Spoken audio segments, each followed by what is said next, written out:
Done much rallying? That's a joke. We've all seen what you've been up to. We're doing the next bit on location. You'll see why when you get there.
Ford, that most American of cars. But the Ford Escort, oh, that's British. And more than that, the Escort would become for many synonymous with Group B. In the 70s, Ford had embraced that destiny so firmly that they'd begun their own championships to find new drivers. Drivers for cars like the RS 1800.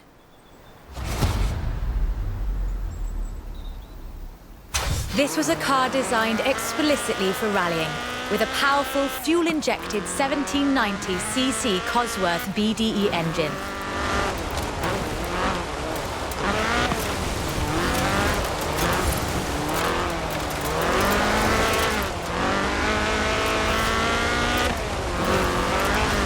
Homologation rules required that all cars entered into the group be production, so Ford built 200 of them.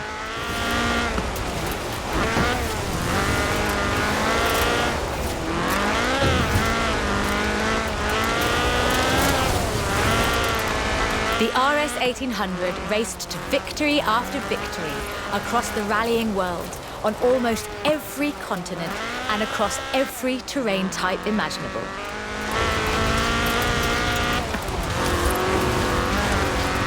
This car was basically unbeatable.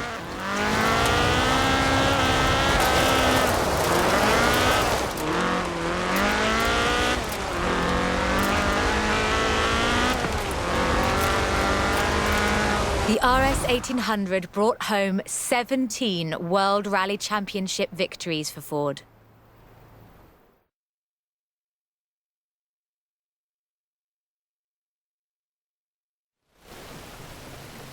So, of course, Ford set out to design a better one. The RS 200 Evolution was their answer. A purpose-built rally car designed to do one thing: win Group B.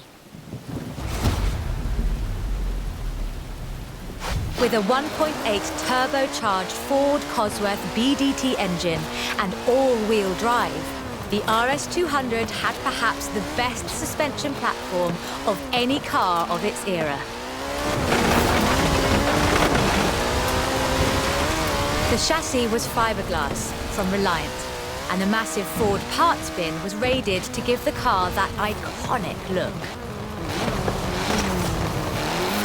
Fortunately, Ford built over 200 as part of the homologation requirements for Group B, so you can still find them, if you're lucky.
You know, I really like this car. Not that I'd want to drive it for too long.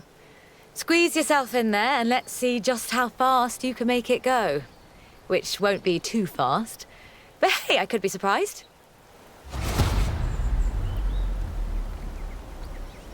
The Peel P50 has the dubious honour of being the smallest production car in the world.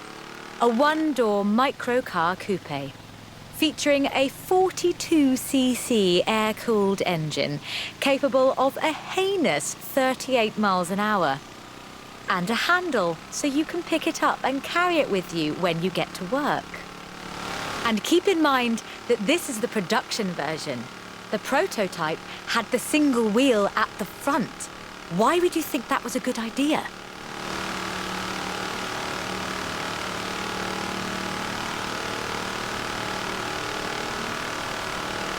In 2010, though, production restarted at Sutton in Ashfield. So, if you'd like to own the modern incarnation of this, I suppose you can.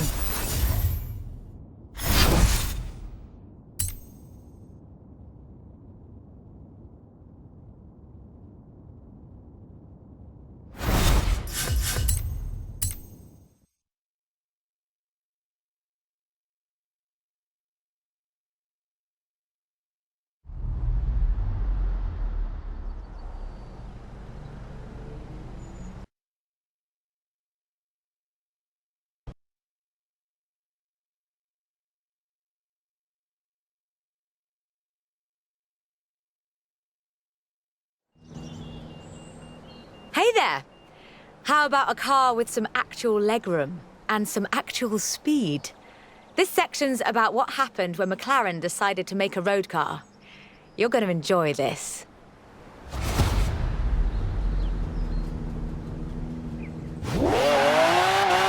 The track and the road have very different requirements. For McLaren, that was a challenge they were more than willing to embrace. In 1988, they set out to create the finest sports car the world has ever seen. By 1993, they had achieved their goal, and the honestly fantastic F1 was the result. 106 would be built across all variants, and it remains one of the very best road cars ever made. The F1 has no turbocharger. That would have compromised the driving experience, increased complexity, and resulted in turbo lag. The F1 is a naturally aspirated supercar, one of the fastest in the world, in fact. Everything about this car is innovative, from the carbon fibre monocoque to the central driver position. McLaren threw the book away when they designed the F1. Then they wrote a better one. The F1's monocoque chassis is incredibly lightweight, only 100 kilos all told, which posed a significant challenge because carbon fibre and fiberglass aren't great insulators. So, McLaren lined the entire engine compartment with gold. In 1998, the F1 prototype set the world record for fastest production car, a record that would stand for 2 decades until the Koenigsegg CCR claimed the crown. McLaren's racing heritage is so deeply ingrained in this machine that when they took it to Le Mans in 1995 and faced off against purpose-built racing machines, they won.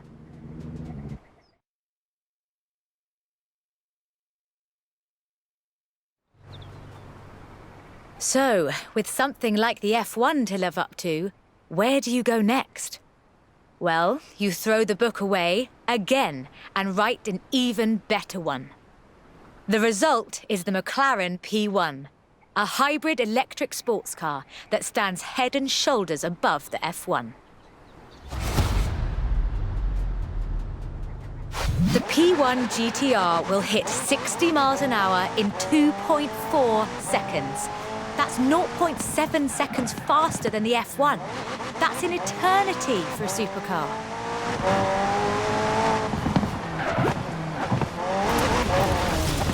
The car's blistering performance is delivered by a twin-turbo V8, supplemented by a McLaren ECU electric motor and instant power assist system.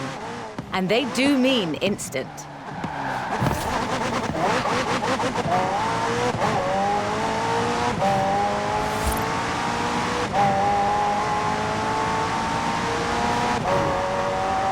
Remember those problems with turbo lag? McLaren solved that with the hybrid drive. While the turbos build pressure, the electric motor drives the wheels. No turbo lag, just torque. And because it's a hybrid, it has an all-electric range. Running on batteries alone, that's 6.2 miles. A bit more if you're going downhill.